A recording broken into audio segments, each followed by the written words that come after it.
अर्थ सरोकार सब्स्क्राइब गरिदिनु भएकोमा धन्यवाद। कतिपय स्टक्सहरूलाई कर्नरिङ गरियो जसको चाहिँ पर्फर्मेन्स र प्राइस म्याच हुन्थेन, तिनीहरू झर्न पर्थ्यो, झरे अझै झर्न पर्छ। कसैलाई चित्त दुखोस् कसैलाई नदुखोस् होइन। हावामा लहैमा 52 लाख चाहिँ डिम्याट खाता भयो भन्दै दौडाउँदै मान्छेहरूलाई फसाइयो, मान्छेहरू फसे। बन्जी जम्पिङ गर्छु भनेर अब खुट्टामा चाहिँ डोरी नमादेर हाम फाल्नुभयो भने त मर्न पर्छ, त्यति त ध्यान दिनु पर्यो, जानकारी हुनु पर्थ्यो। त्यो स्टक्सहरू झर्नु पर्थ्यो, अझै झर्न बाँकी छ, झर्छ त्यो। तर कतिपय सेक्टरहरू 50% अफ द्याट टोटल पोर्टफोलियो नघट्नुपर्ने गरी घटिरहेको छ। डिभिडेन्ड इल्ड नै 7, 8, 9% हुन थालिसक्यो। त्यो पनि कम्पनीहरू घट्नु भनेको चाहिँ यो अरू घटेकोले कन्फिडेन्स घटायो, आत्तियो मान्छेहरू। आत्तिएको मान्छेलाई सान्त्वना दिने कोही पनि भएन र नियमनकारी निकायको बजारप्रतिको धारणा के त भन्ने कुरा अन्यल छ। त्यो अन्यल भएको कारणले बजार जुवा गरेर जस्तै भइरहेछ अनि दाउ हारे जस्तो भइरहेको छ। त्यही भएर नयाँ इन्भेस्टरहरू छिरिरहेको छैन। अनि त्यो कन्फिडेन्स नहुँदा बित्तिकै अलिकति पहिला वास्तवमा अनलाइन ट्रेडिङ भएपछि बाहिर विदेशतिरबाट पनि आउने जुन पैसाहरू बजारमा आइरहेको थियो त्यो पैसा चाहिँ के भयो त भन्दाखेरि क्रिप्टो भनेर उतै लागे होइन। उहिले पनि मैले लिक्विडिटीलाई अलिकति असहज हुन्छ है साथी, ब्याज दर घट्दैन है भन्दाखेरि आरआइपी त मनोज ग्याउली भनेर गाली पनि गरेका छन्, हेरेको छु मैले, रमाइलो लाग्छ, ठुलो मान्छे भए जस्तो लाग्छ। कर्नरिङ गरेको भरमा चाहिँ बढ्छ एउटाले भन्ने, अर्कोले किनाउँदै लिएर चाहिँ तपाईँ 2000-3000 पुर्याएर किन्नुहुन्छ बेच्नुहुन्छ र त्यसको प्राइस घट्या छ, अहिले 1200 आएछ भन्नुहुन्छ भने त्यो प्राइस अहिले पनि हाई हो, त्यसमा अहिले पनि लगानी गऱ्यो भने डुबिन्छ, फर्दर अझै घट्छ र घट्नुपर्छ, सिधा कुरो होइन। मेरो त कुरा प्रष्ट छ नि, म त हिसाबै गरेर देखाउँछु। अब राष्ट्र ब्याङ्कले सिसिटीबाट सिटी ल्याएको चाहिँ गलत हो भन्यो भने अरूले गाली गर्ला, गलत होइन। रेगुलेटरी मेजर्स अनुसार चाहिँ सिडी नै ठिक हो, किनभने तपाईँले स्रोत कलेक्सन गरेर जति निक्षेप छैन भने दिने होइन। म होल्ड गरेर मैले भनिहालेँ नि, तपाईँले एकदम कम्पनी जसको चाहिँ कर्नरिङको हिसाब किताबले मात्रै प्राइसिङ भएको कम्पनी किन्नु भएको थियो भने त अब बजार झन् क्रिस्टलाइज हुँदै गर्दा त त्यो कम्पनी अझै घट्छ नि त। स्टप लस लिमिट लाएर बस्नुहोस् कि बरु त्यो बेचेर सिफ्ट गर्नु नि त कतिलो कम्पनीमा अहिले पनि। तर त्यो 1/3 भइसकेपछि सम्भव छ र भोलि 1/4 हुन्छ नि त। अनि बढ्दाखेरि पनि त त्यो किन्दैन नि त, मान्छेले दुःख पाइसकेको छ नि त, तपाईँले मात्र होइन सँगै धेरैले दुःख पाइसकेको छ नि त। होइन मैले त यो वर्षको सुरुवातमै अरू मान्छेहरूले फर्स्ट क्वार्टर मात्रै हो, सेकेन्ड क्वार्टर हो, चुनाव पछि हो, त्यो भन्दा मैले सुरुमै भनेको छु होइन। ओपनली मेरो पब्लिकली ओपिनियनहरू पनि छन्। यो आर्थिक वर्ष कमसेकम जान्छ भनेको थिएँ, यो आर्थिक वर्ष बित्दा पनि अवस्था ठिकठाक भएको छैन। ल बजारमा आऊ हामी चाहिँ कर्जा दिन सक्छौँ भन्ने अवस्थामा ब्याङ्कहरू पुग्नुको लागि 450 देखि 500 अरब रुपियाँ निक्षेप बढ्नुपर्छ भनेपछि त ठुलो अङ्क छ नि। रिमिट्यान्स गर्ने के भयो त भन्दा इम्पोर्टको पेमेन्ट चाहिँ हामी लोवर इन्भोइसिङमा गर्छौँ, त्यसको पेमेन्ट गर्छौँ, त्यसलाई हामीले कन्ट्रोल गर्न सकेका छैनौँ। जब इम्पोर्ट बढ्छ तब रिमिट्यान्स घट्छ, सबैलाई थाहा छ त्यो हुन सकिरहेको छैन। हामीले इन्करेज गर्न सकेका छैनौँ। सेलेक्टिभ स्क्रिप्ट्सहरू चुज गरेर डिभिडेन्ड इल्ड क्यालकुलेसन गरेर केही भएन भने नि बजारमा तिर्ने ब्याज दरको आधा त डिभिडेन्डबाट तिर्छु, 2 वर्ष चाहिँ म होल्ड गर्छु भनेर क्षमता तपाईँसँग छ भने, या तपाईँसँग ब्याङ्कमा एफडीमा पैसा राख्नु भएको छ या लगानी योग्य पैसा छ भने लगानी गर्ने समय चाहिँ लगभग हो भन्छु। त्यो भएपछि त इन्साइडर ट्रेडिङको जुन हाम्रोमा ठुलो समस्या छ, हामी यहीँ पनि देख्छौँ। क्वार्टरली फाइनेन्सियल छाप्नुभन्दा 2-3 दिन पहिला चाहिँ सर प्राइस बढ्ने अनि झ्याप पछि किन बढ्या रहेछ छापेपछि देखिने त तपाईँले देख्नु भएकै छ नि त।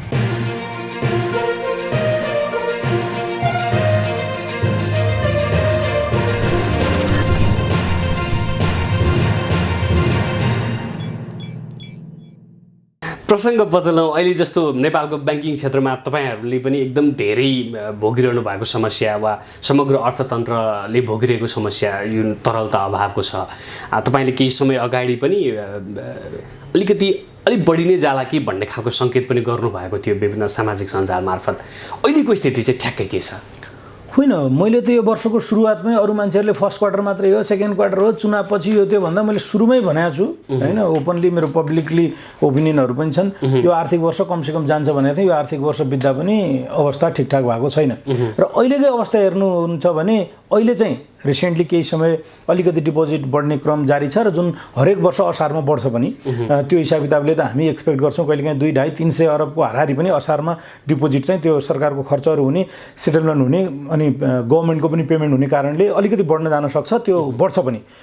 त्यसले पनि सहज पार्ने अवस्था छैन। अहिलेको अवस्थाको कुरा गर्नुहुन्छ भने त लगभग 50 खरबको हाम्रो डिपोजिट ब्याङ्किङ सेक्टरको पुग्दा सिडी रेसियो लगभग 89.51 भनेर राष्ट्र ब्याङ्कले रिपोर्ट गरिरहेको छ। तर त्यसमा के पनि कुरा छ त भन्दाखेरि हाम्रो गभर्मेन्ट जुन लोकल गभर्मेन्टको डिपोजिटको 80%सँग डिपोजिटलाई मान्न पाउने भन्ने व्यवस्था जुन असार मसान्तसम्म मात्रै छ। त्यसपछि 117 अरबको जुन 117-18 भइसकेको छ, 118 अरब जतिको हाराहारी डिभेन्चर छ, जो डिभेन्चरलाई स्रोतमा पनि गणना गर्न मिल्छ, अहिले पुँजीमा पनि गर्न मिल्छ। अब असारमा ब्याङ्कहरूले क्लेम गर्नुपर्ने छ त्यो पुँजीमा चाहिने हो कि स्रोतमा चाहिने हो। पुँजी लगभग ब्याङ्कहरूको टाइट भएको छ।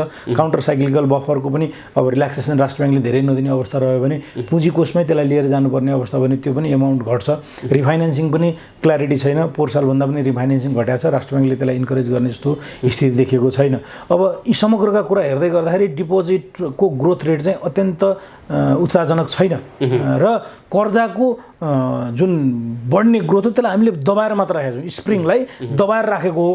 यो स्प्रिङको साइज होइन, त्यसलाई छोड्दा बित्तिकै नराम्रोसँग जम्प हुनेवाला छ, किन भन्दा रिक्वायरमेन्ट बढिराखेको छ भने हामीले सरप्रेस गरेर राखेको। केही समय हामीले आयातलाई रोकेर, आयातलाई निरुत्साहित गरेर, कर्जामा पनि रोक लगाएर हामीले त्यो थामथुम मात्रै पारे हो। त्यस कारणले यति बेलामा यो सिरियसली नै हेर्नुपर्छ विभिन्न हिसाब किताबबाट। जस्तै सरकारकै खातामा जम्मा हुने पैसा पनि गत वर्ष लगभग हेर्नु 330-35 अरब रुपियाँ त सरकारको राष्ट्र ब्याङ्कको खातामा छ, विभिन्न खाताहरूमा। त्यो बजारमा गयो भने निक्षेपमा हुन्थ्यो, त्यहाँ गयो भने निक्षेपमा देखिएन। त्यो कुराहरू अलिकति हामीले हेर्न सकेनौँ, राम्रोसँग लिन सकेनौँ र राष्ट्र ब्याङ्कका अहिलेका पोलिसीहरू यथावत रहे र यो स्थिति यथावत रहेमा अझै लामो जान्छ। यो भन्दा धेरैलाई अप्रिय लाग्छ फेरि, किन भन्दा लिक्विडिटीको कुरा चाहिँ कसैले बजारसँग जोड्छ, गाली पनि गर्छन् फेरि होइन, उनलाई जे चाहे त्यही भनिदिनु पर्ने हुन्छ। तर स्थिति त्यति सकारात्मक छैन र भने नि रेगुलेटरी मेजर्सहरू चेन्ज नभएसम्म या विदेशबाट कुनै पनि बोरोइङहरू टाइममा नआएसम्म, सिसिडी या सिडी रेसियोका केही फर्मुलाहरू चेन्ज नभएसम्म र अर्को कुरा पनि छ पुँजी बजारमा निरुत्साहका कारणले पनि पुँजी पलायन भएको छ। त्यो मान्नुपर्छ, हो होइन भन्ने कुरै छैन होइन। 65-70 अरबको हाराहारी क्यापिटल मार्केटमा हुने निक्षेप चाहिँ अहिले चाहिँ बजारमा हेर्नुभयो भने 1 अरब पनि कारोबार नहुँदाखेरि त्यहाँ पनि उत्साह घटेको छ। 19 खरबभन्दा बढीको त लसै भइसकेको छ इन्भेस्टरलाई। त्यस कारणले यी समग्र चिजहरूले हेर्दाखेरि चाहिँ के त भन्दाखेरि डिपोजिट किन बढेको छैन, डिपोजिट नबढ्नुपर्ने कारणहरू के हुन्, सरकारका खर्चहरू कसरी गर्न सकिन्छ, निक्षेपलाई कसरी वृद्धि गरेर लिएर जान सकिन्छ, अलिकति रिक्वायर्ड एरियामा चाहिँ फरेन बोरोइङ्सहरूलाई कसरी बढाएर सहज गर्न सकिन्छ भन्ने एउटा वर्क प्लान बनाएर लियौँ भने यो फर्स्ट क्वार्टरसम्म पनि ठिकठाक हुन सक्ने अवस्था हो। आजको एजिटेज अवस्थामा रहेर बस्यौँ भने त यो इट विल गो लङ, किन भन्दा आज बजारको रिक्वायरमेन्ट भनेको हाराहारी 450 देखि 500 अरब रुपियाँ आजको जरुरत हो। त्यस्तो आजको दिनमा other thing remaining the constant भने जस्तो सबै कुरा एउटै भयो भने पनि चुनावले पनि खास असर गर्दैन होइन सुरजी। यो चुनावको कुरा चाहिँ धेरै ठाउँमा साथीहरूले भन्नुहुन्छ चुनावको असर गर्ने भए त स्थानीय चुनावको पनि गर्नु पर्थ्यो, केही त गर्यो होला नि, के छैन त्यही त। त्यसको कारण के छ भने पहिला र अहिलेको स्थिति फरक छ। पहिला चुनावले असर गर्थ्यो अनि हामीले देखे हुनाले हामी चुनावले असर गर्छ भन्छौँ जहिले पनि। पहिला के हुन्थ्यो त भन्दाखेरि बजार लगभग तरल हुन्थ्यो, तरलताको स्थिति ठिकठाक हुन्थ्यो अनि चुनावमा के हुन्थ्यो त भन्दाखेरि 60-70-100 अरब रुपियाँ बजारमा आउँथ्यो। अनि त्यो आउँदा बित्तिकै त 60 अरब 70 अरब 100 अरब बजारमा एक्स्ट्रा पैसा भएपछि त अनि ब्याङ्कहरूले चाहिँ निक्षेपहरूमा पनि बिड कम गर्ने फालाफल पैसा भए जस्तो हुन्थ्यो क्या। भने अहिले त बेपत्ता तपाईँ चाहिँ एकदम टन्न पेट भएको मान्छेको अगाडि ल्याएर तपाईँले चाहिँ 3 पिस मिठाई राखिदिनु भयो भनेपछि चाहिँ के हुन्छ भन्दा आधा पिस भाँचेर खान्छ क्या, मिठाई बढी हुन्छ। भोक लाएर आएको मान्छेको तपाईँले एक थाल भात र त्यो राख्नु भने पुरै खान्छ। भने अहिले त एकदम हङ्गरको लेभल एकदम माथि बढिसक्यो हुनाले चाहिँ यो 60-70-100 अरबले त्यो असरै नभए जस्तो देखिएको। त्यस कारणले मैले भने आज बजारको हङ्गर भनेको आजको बजारको निड र रिक्वायरमेन्ट यो राष्ट्र ब्याङ्कको सबै रिल्याक्सेसनलाई छोडेर ल बजारमा आऊ हामी चाहिँ कर्जा दिन सक्छौँ भन्ने अवस्थामा ब्याङ्कहरू पुग्नको लागि 450 देखि 500 अरब रुपियाँ निक्षेप बढ्नुपर्छ भनेपछि त ठुलो हङ्गर छ नि। चुनावमा आएको खर्चले चाहिँ सक्दैन, त्यही भएर त्यसको असर नदेखियो। त्यसो अस्तिको चुनावलाई यसो समीक्षा गर्दाखेरि केही पैसा चाहिँ आएको हो बजारमा वा के कस्तो देखियो? पक्कै हो नि। चुनावमा सरकारकै पनि बजेटरी एक्सपेन्सेसहरू आउँछ, बाहिरतिरबाट पनि मान्छे आउँछ, सहयोग माग्छन्, विदेशतिरबाट पनि रेमिट्यान्सदेखि अरू आउँछ, मान्छेहरू आफै पनि पैसा बोकेर आउँछ चुनावको माहौलमा। त्यति बेलामा हुने हो र 60-65 अरबको हाराहारी निक्षेपमा त्यसको पोजिटिभ इम्प्याक्ट चाहिँ पर्यो होला र अब सङ्घीय र प्रादेशिक चुनावमा अझै राम्रो पैसा आउँछ मैले भने। तर त्यो आएको पैसा चाहिँ बजारमा तरलता सहज गर्नलाई पर्याप्त हुँदैन। लगभग त्यो कति % जस्तो चाहिँ त्यो ग्यापलाई मेन्टेन गर्छ? होइन मैले भने 450 अरबको ग्याप छ, तपाईँलाई 150 अरबै आयो भने पनि 30% आयो, बाँकी चाहिँ तपाईँको 70% त ग्याप बाँकी नै रहन्छ नि। जस्तो यो अहिले सिसिडीका बहस धेरै भइसके होइन, यो यही विषयमा बहस गर्न त्यति ठिक नहोला। तर कहिलेकाहीँ जस्तो तपाईँ ब्याङ्कर भएर ब्याङ्कको महत्त्वपूर्ण स्थानमा रहेर काम गर्नुभयो, यही चिजबिजले कति ठाउँमा तपाईँलाई अप्ठ्यारो परेको छ होला। विगतमा तपाईँ त्यही नियामक निकायमा पनि बसेर लामो समय काम गर्नुभयो होइन, यो बिचमा हेर्दा कतै न कतै राष्ट्र ब्याङ्कले यो चाहिँ गरिदिएको भए चाहिँ सहजै हुन्थ्यो वा केही बिग्रिन्न थियो भने जस्तो लाग्दैन कहिलेकाहीँ? होइन, मेरो त कुरा प्रश्न छ नि, म त हिसाबै गरेर देखाउँछु। अब राष्ट्र ब्याङ्कले सिसिडीबाट सिडी ल्याएको चाहिँ गलत हो भन्यो भने अरूले गाली गर्ला, गलत होइन। रेगुलेटरी मेजर्स अनुसार चाहिँ सिडी नै ठिक हो, किन भन्दा तपाईँले स्रोत कलेक्सन गरेर जति निक्षेप छैन भने दिने होइन, होइन भन्नाले तपाईँको चाहिँ पहिला अर्डर लिनुभन्दा पहिला त स्टक हेर्छ नि त। स्टक नहेरेर अर्डर लिएपछि त दुःख पाउनुपर्छ व्यापारीले। हाम्रो हालत त्यस्तै हो। त्यस कारणले राष्ट्र ब्याङ्कले तिमीले कर्जा दिने हो भने पहिला स्रोत सङ्कलन गर, सो सिडी ल्याएर आउँछु भनेर 90 को सिडी ल्याएर आउने कुरामा मेरो अन्यता होइन। रेगुलेटरी हिसाब किताबले त्यसबाट हाराहारी 200 अरब रुपियाँ चाहिँ लोनेबल फन्डको त्यो ब्यान्ड घटाएको छ, होइन। लोनेबल फन्ड सिसिडीबाट सिडीमा कन्भर्ट हुँदा 200 अरब।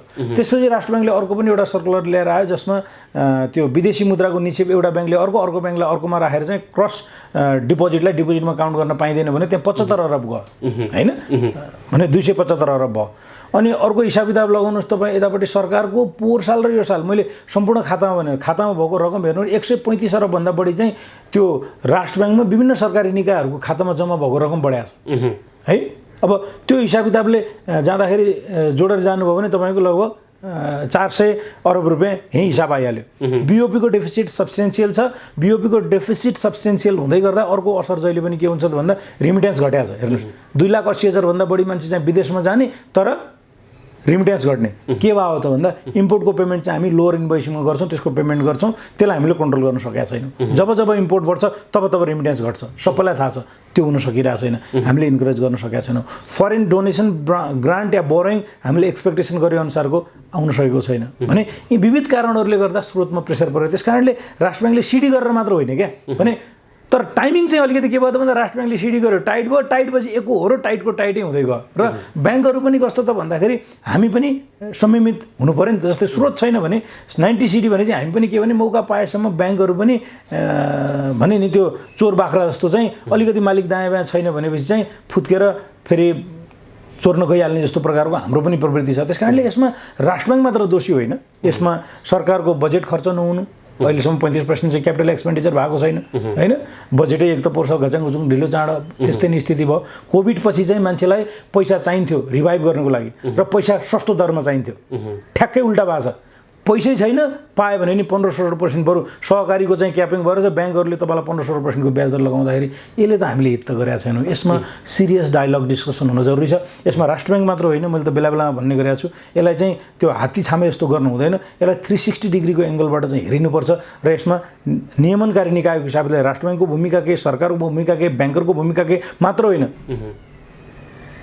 इम्पोर्टको रिक्वायरमेन्ट के हुन्छ, इम्पोर्ट गरेको चाहिँ सिधै भारत कति एक्सपोर्ट हुन्छ, यसमा अन्डर इन्भोइसिङ कति हुन्छ, त्यसमा व्यवसायीहरूले पनि केही न केही हिस्सा लिनुपर्छ। त्यसो र समग्रमा यही सिडीको कुरा चाहिँ अहिले चौतर्फी दबाब आएर नेपाल राष्ट्र ब्याङ्कले फेरि चाहिँ आफ्नो डिसिजनलाई उल्टायो भने त्यो पनि फेरि अन्यथा हुने देख्नुहुन्छ तपाईँले?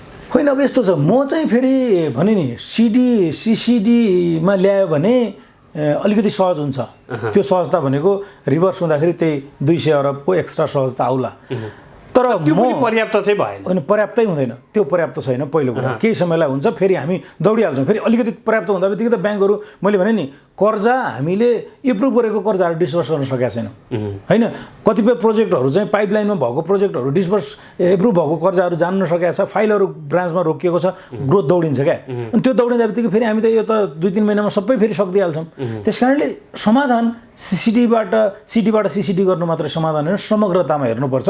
त्यसले केही समय ठिक गर्छ क्या भने नि क्यान्सर भइसकेको छ भने ब्रुफेनले ठिक गर्छ गर्दैन तपाईँले सोध्नुभयो भने गर्छ, 2 चक्की ब्रुफेन खाइदिनुहोस्, दुख्न त बन्द हुन्छ, 2 घन्टा सुत्नुहुन्छ नि त। तर 2 घन्टा जागिसकेपछि नि फेरि दुखाइ त्यस्तै हुनेवाला छ। त्यस कारणले लङ टर्म समाधान सोच्नु पऱ्यो। अब सरकारले फेरि हेर्नुहोस्, अब बजेट ल्याएको छ, 20%ले आयात घटाउने भनेको छ, 30%ले चाहिँ फलफुल सलफुल घटाउने भनेको छ, अनि त्यसपछि अरू इन्फ्रास्ट्रक्चरमा लगानी यो त्यो गर्ने भनेको छ। लगानी गर्नलाई पैसा चाहिँदैन, अनि आयात घटाउनलाई प्रोडक्सनले त्यसलाई विस्थापित गर्नु पर्दैन, प्रोडक्सनलाई पैसा चाहिँदैन छ नि त। त्यही भएर हामी मोनेटरी पोलिसीलाई वेट गरिरहेछौँ। जस्तो आर्थिक वृद्धिको लक्ष्य बजेटले लिएको छ, जुन प्रकारको लक्ष्य लिएको छ, त्यसलाई त फेरि राष्ट्र ब्याङ्कले सपोर्ट गर्नलाई त फेरि एक्सपान्सन खाले मोनेटरी पोलिसी ल्याउनुपर्छ। र राष्ट्र ब्याङ्कलाई अर्को चुनौती छ फेरि पैसा बढी हुँदा बित्तिकै इन्फ्लेसन फेरि ट्रिगर गरिरहेछ माथि हेर्नुहोस् है। त्यस कारणले यति बेलामा हामी समग्रतामा हेर्नुपर्छ। एउटा चिज मात्र हेरेर एउटालाई मात्र दोष दिनु हुँदैन। सबै संयमित भएर वाचफुल भएर अगाडि बढ्नुपर्ने हेर्नुपर्ने बेला हो। यति बेलामा राष्ट्र ब्याङ्कले पनि अलिकति पोलिसीगत रिल्याक्सेसनहरूलाई अलिकति डिफल्ट दिनुपर्छ, चेन्ज गर्नुपर्छ। म भन्दिनँ, किन भन्दा म पटक यो पोलिसी फिटिक बेलामा मुडमा चेन्ज हुने चिजको म पहिला पनि विरोधी हो। आज मलाई सहज हुन्छ भन्दैमा गर्नुहोस् म भन्दिनँ। पोलिसीमा स्टेबिलिटी चाहिन्छ, किन भन्दा त्यसको बेसिसमा धेरै स्ट्राटेजिक प्लान विभिन्न मान्छेहरू विभिन्न संस्थाहरू लिएर आउँछ। पोलिसीमा स्टेबिलिटी चाहिन्छ, डिफरलहरू विथ वर्किङ प्लान केही समय लिएर जान सकिन्छ। सरकारले सरकारको भूमिकामा न्याय गर्नु पर्यो। हामी ब्याङ्करहरू पनि के भने अलिकति लिक्विडिटी सहज हुँदा त्यो फेरि दौडिहाल्नु भएन। स्थिति अवस्था बुझेर एउटा लेभलको म्याच्योर डिसिजन लिनु पर्यो। भएको पैसालाई पनि रिक्वायर्ड क्षेत्रमा उत्पादनशील क्षेत्रमा हामीले राष्ट्र ब्याङ्कले भनेर होइन 45% डाइरेक्ट लेन्डिङ छ त्यति गरेकै छौँ भनेर मात्र अब पुग्दैन। हामी अझै त्यहाँभन्दा माथि जिम्मेवारीपूर्वक हामीले त्यो पैसालाई चलाउनु पर्यो। व्यापारीहरूले त्यो अनुसार कामकाज गरिदिनु पर्यो, नत्र स्थिति त गाह्रै छ। एकचोटि ब्याङ्कर भएर बिर्सिदिएर यसको एन्सर दिनु होला होइन। तपाईँले विगतमा पनि आफ्ना सामाजिक सञ्जाल मार्फत वा धेरै पब्लिक फोरम मार्फत चाहिँ नेपालको सेयर बजारका बारेमा एकदम सटिक विश्लेषण गर्ने मान्छे नै हो भनेर तपाईँलाई चिन्छन्। हाम्रो दर्शकहरूले पनि त्यसरी नै चिन्नुहुन्छ। आजको तपाईँसँग यो अन्तर्वार्तामा मैले सेयर बजारबारे प्रश्न सोधिनँ भने पनि खल्लो होला धेरै दर्शकहरूलाई। अहिलेको यो नेपालको सेयर बजारको अहिलेको स्थिति निरन्तर रूपमा घटिरहेको स्थिति लगभग एकदम सिरियस बियरिश ट्रेन्ड हो कि भन्ने खालका शङ्का उपशङ्का यो बिचमा चाहिँ तपाईँले एकचोटि नोबेल ब्याङ्कको आफ्नो पोजिसन बिर्सिएर भन्दाखेरि चाहिँ अहिलेको बजारलाई कसरी हेर्नु भएको छ? होइन, अहिलेको बजार त मेरो त प्रष्ट कुरा छ। मेरो कुरा प्रष्ट छ, जहिले पनि प्रष्टै हुन्छ भन्दाखेरि कहिलेकाहीँ त्यो क्लब हाउसमा बोलेको पनि रेकर्ड गरेर हालिदिँदो रहेछ होइन। उहिले पनि मैले लिक्विडिटीलाई अलिकति असहज हुन्छ है साथी, ब्याज दर घट्दैन है भन्दाखेरि आरआइपी त मनोज ग्यावली भनेर गाली पनि गरेका छन्। हेरेको छु मैले, रमाइलो लाग्छ, ठुलो मान्छे भए जस्तो लाग्छ। र रेगुलेटरसँग होस् या अरूसँग प्रष्ट कुरा राख्नुपर्छ। र मेरो कुरा प्रष्ट के छ त भन्दा अहिलेको बजारको अवस्था चाहिँ पर्फर्मेन्सको हिसाब किताबले बजारको मार्केटको जुन आउँछ यहाँ आउनुहुन्थेन। तर बजारमा स्टकको रेन्ज डिफ्रेन्ट छ। कतिपय स्टक्सहरूलाई कर्नरिङ गरियो जसको चाहिँ पर्फर्मेन्स र प्राइस म्याच हुन्थेन, तिनीहरू झर्न पर्थ्यो, झरे अझै झर्न पर्छ। कसैलाई चित्त दुखोस् कसैलाई नदुखोस् होइन। हावामा लहैमा 52 लाख चाहिँ डिम्याट खाता भयो भन्दै दौडाउँदै मान्छेहरूलाई फसाइयो, मान्छेहरू फसे। अब तपाईँले बन्जी जम्पिङ गर्छु भनेर अब खुट्टामा चाहिँ डोरी नमादेर हाम फाल्नुभयो भने त मर्न पर्छ। त्यति त ध्यान दिनु पर्यो, जानकारी हुनु पर्थ्यो। त्यो स्टक्सहरू झर्नु पर्थ्यो, अझै झर्न बाँकी छ, झर्छन् त्यो। तर कतिपय सेक्टरहरू 50% अफ द्याट टोटल पोर्टफोलियो नघट्नुपर्ने गरी घटिरहेछ भन्नाले ब्याङ्कहरूको, फाइनेन्स कम्पनीजहरूको या अरू कुनै सेक्टरको चिजहरू पर्फर्मेन्स चाहिँ बेटर गरिरहेछ, पर्फर्मेन्स बेटर गरिरहेको छ, तर प्राइस घटिरहेको छ। आज डिभिडेन्ड इल्ड नै 7-8-9% हुन थालिसक्यो। त्यो पनि कम्पनीहरू घट्नु भनेको चाहिँ यो अरू घटेकोले कन्फिडेन्स घटायो।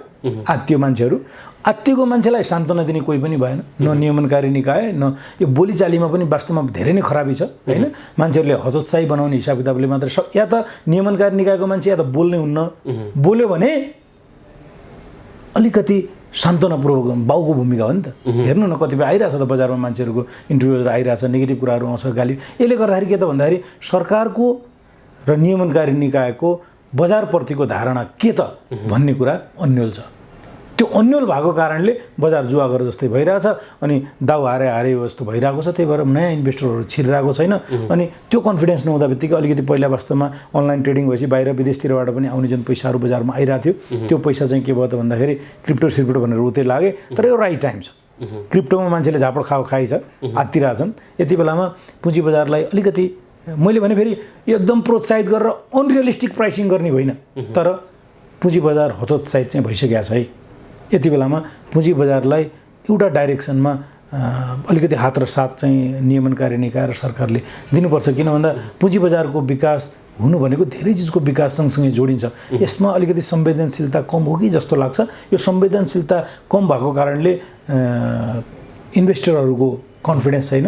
त्यो कन्फिडेन्स नभएको कारणले बजारमा डिमान्ड छैन। डिमान्ड नहुँदा बित्तिकै त अर्थशास्त्रको सामान्य सिद्धान्त हो, डिमान्ड र सप्लाईमा डिमान्ड नहुँदा बित्तिकै सप्लाई नै नभए पनि प्राइस त घट्छ। बेच्नुपर्ने मान्छेले घट्नुको विकल्प छैन। अब त झन् असारमा शान्त आउँछ, ब्याङ्कहरूले मार्जिन कल गर्न थाल्छ, मान्छेहरूको प्राइस नराम्रोसँग घटिरहेछ। 19 खरब जतिको चाहिँ बजार पुँजीकरण घट्नु भने त धेरै ठुलो लस हो। यसमा अचम्म लाग्छ मलाई, किन यति इग्नोर गरिएको यो चिज भइराखेको छ। दोहोरै छ, लगानीकर्ताहरू पनि सेन्सिबल कुरा भन्दा इन्सेन्सिबल कुरा ल्याएर जिन्दाबाद मुर्दाबाद गर्छन्। एकअर्कामा विश्वासको वातावरण भएन कि लगानीकर्ता, पुँजी बजार, नियामक र सरकारहरूको बिचमा चाहिँ सामञ्जस्यता या समन्वयकारी भूमिका नभएर अलिकति होस्टाइल इन्भाइरोमेन्ट भइरहेको कारणले एकअर्कामा विश्वासै छैन। त्यो कारणले चाहिँ बजार निरन्तर ओह्रालो लागिरहेको जस्तो लाग्छ। जस्तो तपाईँ एज अ इन्भेस्टर भएर हेर्दाखेरि वा भनौँ न यी सब चिजबिजहरूलाई तपाईँले हेरिरहँदाखेरि चाहिँ के भयो भने चाहिँ बजारले एउटा लय समाछ। किनभने तपाईँ आफै पनि कुनै बेला नेप्सेको जिएम बन्छु भनेर त्यो प्रोसेसमा लाग्नु भएको मान्छे होइन।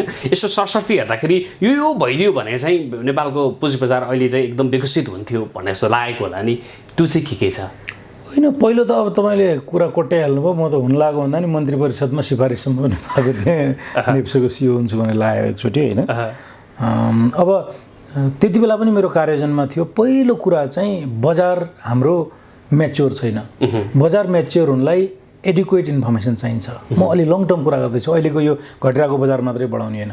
पहिलो कुरा बजारमा कम्पनीहरूका सम्बन्धमा पर्याप्त सूचना र जानकारी हुनुपर्छ। त्यसको अभाव छ। कतिपय लिस्टेड कम्पनीको एनुअल रिपोर्टहरू तपाईँले खोज्न थाल्नुभयो भने भेट्नुहुन्न, भित्रको धेरै जानकारीहरू हुँदैन। र तपाईँहरूले हेरिराख्नु भएको छ, लेखिराख्नु भएको हुन्छ, क्वार्टरली रिपोर्टै मिस रिपोर्टिङ गरेर कहाँ इपिएस यता र उता गरेर गोलमाल गरेर छाप्दा पनि कारबाही नहुने अवस्था छ। त्यस कारणले पहिलो कुरा बजारमा सूचना, त्यसको एकुरेसी र पर्याप्तता त्यसलाई इन्स्योर गरिनुपर्छ। त्यो नभएसम्म कम्पनीलाई लिस्टिङ गर्नु हुँदैन। त्यसपछि सेकेन्ड पार्ट आउँछ बजार सम्बन्धमा लगानीकर्ताको सचेतना। यो बजार या सेयरमा लगानी गर्ने भनेको अलिकति टेक्निकल चिज पनि हो है, अलिकति टेक्निकल चिज हो। यो टेक्निकल चिजमा सामान्य लेभलको सचेतना नभएको मान्छेलाई इन्ट्री गरायो भने हुने यस्तै हो होइन। यो भागदौड गरेर हुँदैन भने बजारमा लगानीकर्ताको सचेतना अत्यन्तै कम छ। के हेर्ने, बजार कसरी बढ्छ, कसरी घट्छ, चेक कसरी गर्ने भन्ने सन्दर्भमा सचेतना बढाइदिनुपर्छ।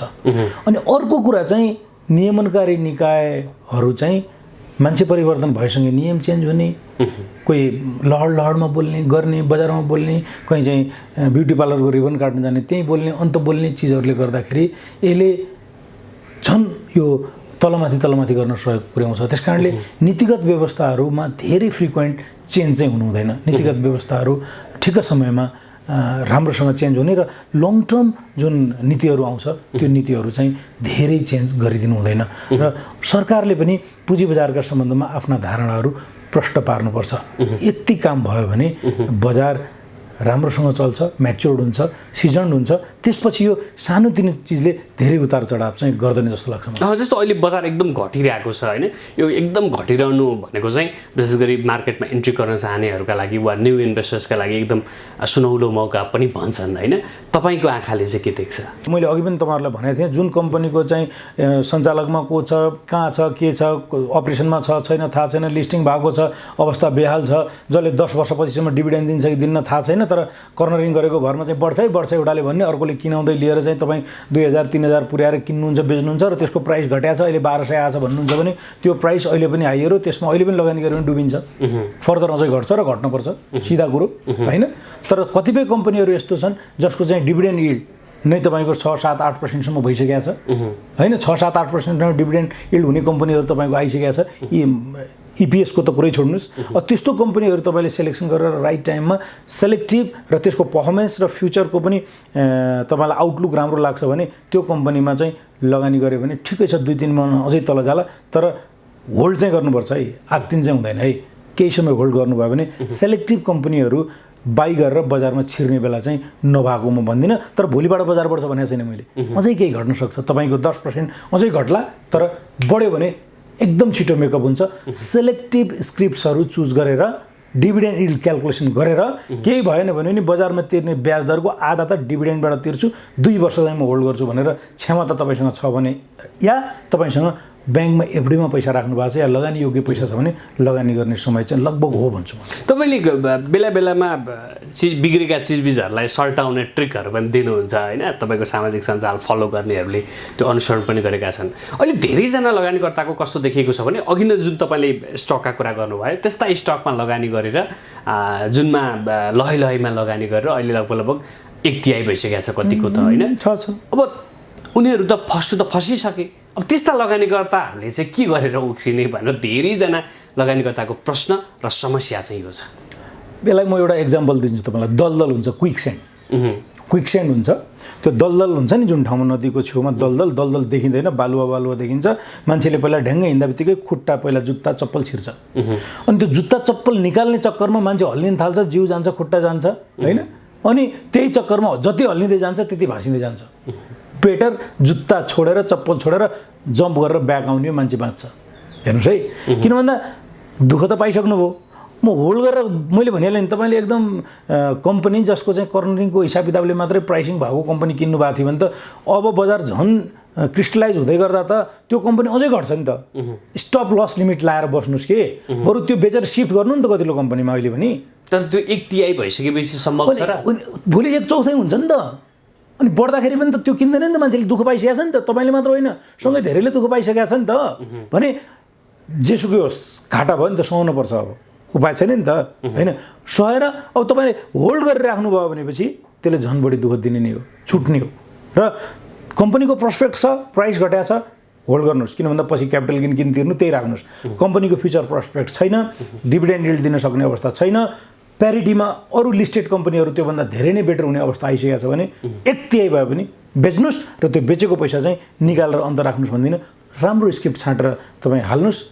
बजार बढ्दाखेरि जुन राम्रो स्क्रिप्ट छ त्यसले छिटो रिकभरी दिन्छ। किनभने यो थलिएको स्क्रिप्ट चाहिँ फेरि त्यस्तै कोही कर्नरिङ गर्ने माइबाप आएर चलायो भने हो, तर मान्छेहरू सचेत भइसकेका छन्। त्यस कारणले यति दुःख पाइसकेको लगानीकर्ता हुन त फेरि नयाँ मुर्गा थपिन्छ सेयर बजारमा, त्यसलाई फाल्नुभयो भने फाल्नुभयो, नत्र चाहिँ ऱ्यासनल्ली जसले पर्फर्म गर्न सक्छ त्यस्तो स्क्रिप्टहरू छिटो बढ्छ। त्यस कारणले स्विच गर्ने हो। जस्तो तपाईँ पहिला राष्ट्र ब्याङ्कमा पनि काम गर्नुभएको थियो, बजारमा पनि अघि नै तपाईँले भन्नुभयो कि मन्त्री परिषदसम्म सिफारिस गर्नुभएको भन्ने हिसाबले काम गर्नुभएको हो।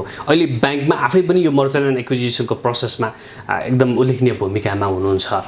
यो मर्जर र एक्विजिसन हुँदै गर्दाखेरि जुन खालको चाहिँ कारोबार रोक्का भएर धेरैजना लगानीकर्ताहरूको सम्पत्ति फ्रिज भइरहेछ नि, यस्तो अलिकति चाहिँ पुनरावलोकन गर्नुपर्ने बेला हो जस्तो चाहिँ अझ लगानीकर्ता लाग्छ कि लाग्दैन? लाग्छ। कहाँनिर समस्या हो त? होइन, जनरली अब यहाँ चलखेल बिचमा हुन्छ कि किन भन्दा स्वाप रेसियोदेखि लिएर जस्तै नियमनकारी निकायले यसो किन गरेको भन्ने कुरा छ क्या। किन गरेको त भन्दा अब स्वाप रेसियो पहिले डिटर्माइन गरेपछि डिडिएको मतलब भएन। डिडिएको भ्यालु अनुसारको स्वाप रेसियो हुने हो भने डिडिएको छलफलको चरणदेखि लिएर अडिटरले हेर्ने बेलादेखि लिएर विभिन्न चरणमा स्वाप रेसियो कति भन्ने कुरा जानकारीमा आउन थाल्छ क्या। त्यो जानकारी फेरि बजारमा सम्प्रेषण गर्न मिल्दैन। अनि त्यो भएपछि त इन्साइडर ट्रेडिङको जुन हाम्रोमा ठुलो समस्या छ, हामी यही पनि देख्छौँ। क्वार्टरली फाइनेन्सियल छाप्नुभन्दा 2-3 दिन पहिला चाहिँ सर प्राइस बढ्ने, अनि झ्याप पछि किन बढ्या रहेछ छापेपछि देखिने त तपाईँले देख्नु भएकै छ नि त होइन। डिभिडेन्ड डिक्लेयर हुनेभन्दा 2-3 दिन पहिला रिलेटेड मान्छेले बाई गरेको इन्साइडर ट्रेडिङका कतिवटा इस्यु त छन् नि त। त्यस कारणले हाम्रो सिस्टम चाहिँ बुलेट प्रुफ छैन क्या होइन। त्यो नभएको कारणले गर्दाखेरि यो स्वाप रेसियो डिटर्माइन पहिला गऱ्यो भने डिडिएको भ्यालु नहुने, डिडिएको गर्दाखेरि चाहिँ प्रक्रियामा धेरैलाई स्वाप रेसियो लगभग इस्टिमेसन हुने, र त्यो कसलाई हुने त भन्दाखेरि सर्टेन ग्रुप अफ पिपललाई मात्र जानकारी हुने हुनाले तिनीहरूले अरूलाई मिसगाइड गरेर प्राइसको चलखेलबाट चाहिँ कमाउने अर्को फस्ने हुन्छ कि भनेर नियमनकारीले रोकेको हो। त्यसलाई त्यो जोखिमलाई न्यूनीकरण गर्न सकिन्छ भने बजार खोल्दै हुन्छ। अप्ट्र्याक प्रश्नहरू छन् केही जुन चाहिँ म मनोज गेवालीलाई अन्तर्वार्ता लिँदैछु भनेपछि केही दर्शकहरूले टिपाउनु भएको थियो। एकजना दर्शकले चाहिँ विशेष गरी यो सिएहरूलाई लक्षित गरेर एउटा प्रश्न गर्नुभएको छ। मनोज गेवाली ज्योति विकास ब्याङ्कको सिओ भएर चाहिँ नोबेल ब्याङ्कको डेपुटी सिओ वा महाप्रबन्धकसम्म आइपुग्ने होइन, वा कुमारी ब्याङ्कमा रामचन्द्र सर 2 तह माथि पुगेर सिओ हुने, रोशन कुमार नेउपानेले ब्याङ्किङ हल्लाउने भनेपछि यो सिएहरूमा चाहिँ शिक्षण के यिनीहरूले यति धेरै चाहिँ सबैलाई च्यालेन्ज दिइरहेका छन्। ज्ञानेन्द्र ढुङ्गाना चाहिँ भनौँ न त्यो खालको जम्प लिएर अहिले नोबेल ब्याङ्कमा आउनुपर्ने के हो भनेर सोधिदिनुहोस् है मनोजीलाई भनेर भन्नुभएको छ। मैले यही प्रश्न तपाईँलाई गरेँ। होइन, यसमा मेरो प्रष्टै कुरा छ। अब सिएहरूमा एउटा दुईवटा कुरा त सिए भन्दा बित्तिकै मैले फेरि अरू प्रोफेसनको साथीहरूलाई अन्डरस्टिमेट गरेको छु होइन, तर सिए पढ्न जान्छु भन्ने मान्छे नै जहिले पनि के भन्दा अलिकति मुटु कलेजो दरै भएको कमजोर मानसिकताको मान्छे सिए नै जोइन गर्दैन है। पाउनुहोस्, त्यहाँबाट सुरु गर्छु म। भन्नुको मतलब अब्बल हुने, गर्न सक्छु भन्ने क्षमता छ मसँग भन्ने मान्छे सिए जोइन गर्छ। त्यो जोइन गरेको मध्ये पनि धेरै लिमिटेड मान्छे पास आउट भएर आउँछ भने अझै खारिएर आउँछ। त्यो खारिएर आएको मान्छेमा अब के स्किल हुन्छ त भन्दाखेरि हेर्नुहोस्, बजारको डिमान्ड को रिक्वायरमेन्ट सिफ्ट भइरहेछ। कुनै बेलामा सिओ एडमिनिस्ट्रेटर हुन्थ्यो, टक्क सिओको कोठामा अरू छिर्ने डराउने, त्यसले तर्साएर सिओले चलाउने बेला थियो। त्यसपछि सिओ म्यानेजरियल स्किलमा आयो, पिपुल म्यानेजमेन्ट स्किल एकदम स्ट्रङ भएको मान्छेहरू सिओ भयो। त्यसपछि मार्केटिङ र सेल्सको जमाना आयो, जति बेलामा जसले बिजनेस ग्रोथ गजब लिन सक्छ, मार्केटिङ रिलेसनसिपमा राम्रो गर्ने मान्छेहरूको आयो। अहिले अब के भयो भन्दा कम्पिटिसन एकदम टप भइसक्यो, इन्टरनेसनल मार्केट, नेसनल मार्केट यो भइराख्दाखेरि स्ट्राटेजिक माइन्डसेट लिन सक्ने मान्छे, फिगर फ्याक्टमा चल्न सक्ने मान्छे, प्लान बनाउन सक्ने मान्छे, ब्यालेन्स सिट बुझ्न सक्ने मान्छे र ब्यालेन्स सिटको सारा चिजहरूलाई निचोरेर रिजल्टमा कन्भर्जन गर्न सक्ने मान्छेको पालो आयो क्या। त्यही भएर सिएहरू अब्बल भएको। अहिले बजारमा भइरहेको पनि यही हो, तपाईँहरूले साथीभाइहरूलाई यसो जज गर्दाखेरि? अफकोर्स म त मेरो त क्लेमै हो, मैले भने म त च्यालेन्जै गर्छु, सिएले लिड गरेको संस्था कुन चाहिँ नराम्रो भएको छ भने त्यो त प्रुभ गर्नुभयो नि, त्यो प्रुभ गरेपछि अरूले अपर्च्युनिटी पाउँछन् अब, होइन हो भने जुन मान्छेले गरेर रिजल्टको कुरा गर्दाखेरि रिजल्टमा राम्रो गरिसकेपछि त यिनीहरू त गर्न सक्दो रहेछ भनिसकेपछि अब हाम्रो लागि चाहिँ एज होइन कि क्वालिफिकेसनै म्याटर भइरहेछ, त्यही भएर अपर्च्युनिटीहरू आइरहेछ। तपाईँको मोटिभेसनल स्पिच सुनेर एकजना दर्शकले प्रश्न गर्नुभएको छ, मनोज गिवाली ब्याङ्किङमा पनि यति कोर नलेज राख्नुहुन्छ, विभिन्न कुराहरू तपाईँको सामाजिक सञ्जालमा देखिन्छ होइन, देशका पोलिटिक्सका बारेमा पनि उस्तै जानकारी लिइरहनु भएको हुन्छ, उस्तै पऱ्यो भने क्रिप्टो करेन्सी के भइरहेछ भन्ने कुरा पनि डिटेल तपाईँको पोस्टमा आयो, उस्तै पऱ्यो भने बेलुका टिकटकमा लाइभ बस्नु पनि भइरहनु भएको हुन्छ। यो समय व्यवस्थापन यतिको मान्छेले कसरी गर्न सक्छ भन्ने खालको प्रश्न छ उहाँको। होइन, समय व्यवस्थापन भन्ने कुरा नि सुरजी, पहिलो कुरा त म यो कोही मान्छेले समय छैन भन्छ नि, त्यसले झुट बोलिरहेको हुन्छ। समय नहुने होइन, समय नहुने होइन, प्राथमिकता नहुने हो, प्रायोरिटी हुँदैन क्या। मान्छेसँग कसैले मसँग समय छैन भन्छ भने त्यसले झुट बोलिरहेको, उसँग प्राथमिकता नभएको। अब तपाईँले आफूसँग भएको टाइमलाई कसरी कहाँ प्रायोरिटाइज गर्ने भन्ने हो र मल्टिटास्किङ चाहिँ अलिकति हुनैपर्छ है। मल्टिटास्किङ हुनुपर्ने भनेको चाहिँ अब तपाईँले एउटै काम गर्दा अरू पनि कामहरू गरिरहनुहुन्छ, सिमल्टेनियसली कामहरू गरिरहनुहुन्छ र अब ब्याङ्किङ मेरो अकुपेसनै भयो, वर्षौँदेखि गरिरहेको छु, एक ठाउँमा चलिरहेकै छ। अरू चिजहरूमा पनि मलाई रुचि छ, जस्तै भने नि ब्याङ्किङ भनेको अब इन्डिपेन्डेन्ट ब्याङ्किङ त होइन नि त, म इकोनोमीसँग, म पोलिटिक्ससँग, म सामाजिक डेभलपमेन्टसँग, म इन्टरनेसनल डेभलपमेन्टसँग म यदि जानकार भइराखेँ भने मेरोमा कन्फिडेन्सको लेभल बढी आउँछ। त्यस कारणले मलाई रुचि छ, रुचि भएको चिजमा भारी लाग्दैन क्या, त्यस कारणले मैले भ्याउँछु। र अब टिकटक यताउता गर्ने भने जीवन जिउनुपर्छ। यो पद प्रतिष्ठा पोजिसन भनेको कुरा टेम्पोररी छ, तर खुसी भनेको पर्मानेन्ट छ। खुसी तपाईँलाई जे चिजले बनाउँछ, अरूलाई दुःख नदिकन तपाईँ खुसी हुन पाउने कुनै पनि मौका छोड्नुहुन्न जस्तो लाग्छ। त्यस कारणले अरूले के भन्छन् भन्दा पनि म केमा खुसी हुन्छु, अरूलाई दुःख नदिएर भन्ने काम गर्छु। त्यही भएर टिकटक, फेसबुक सबैतिर भ्याइन्छ। यो ब्याङ्किङ निरस पेसा चाहिँ होइन त्यसो भए? पेसा कुनै पनि निरस या रस हुँदैन, यसलाई तपाईँले कसरी लिनुहुन्छ भन्ने कुरा हो क्या। धेरै मान्छेले भन्छ ब्याङ्किङमा टाइम हुँदैन, ब्याङ्करहरूलाई त प्रेसर हुन्छ, यो हुन्छ। मैले भने प्रेसर लिए पनि हुन्छ क्या। तपाईँ सगरमाथा चढ्ने मान्छे हिउँले हात खान्छ, खुट्टा खान्छ, पुरै झर्ने बेलासम्म अनुहार समेत खान्छ नि, कुनै पनि बेलामा हेत्तेरिका म किन चढेँ होला भन्दैन क्या। त्यो ऊर्जाले चढ्छ, किन भन्दा उसले सगरमाथा चढ्छु रुचिको लागि गएको। तर भारी बोकेर मतलब माथि चढिरहेको मान्छे भारी 5 ठाउँमा बिसाउँछ, कस्तो जिन्दगी पायो होला थुक्क भन्छ, गाली गर्दै हिँड्छ।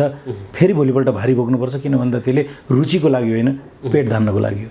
र भने तपाईँले कुनै पनि पेसालाई रुचिको लागि बनाउनु भयो भने तपाईँले, म त अफिस पनि इन्जोय गर्छु होइन, बिदा धेरै भयो भने हेत्तरी अफिस जाउँ लाग्छ। एनुअल्लीमा त 4-5 दिन त म अफिसै आइरहेको थिएँ होइन। त्यस कारणले तपाईँले रुचि बनाउनु भयो भने युल इन्जोय इट, अफिस पनि इन्जोय हुन्छ।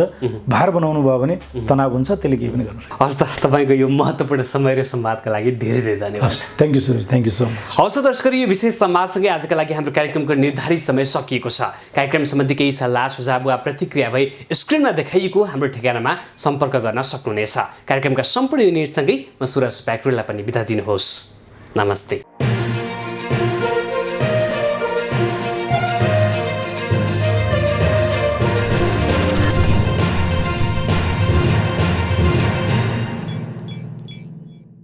अर्थ सरोकार सब्स्क्राइब गरिदिनु भएकोमा धन्यवाद।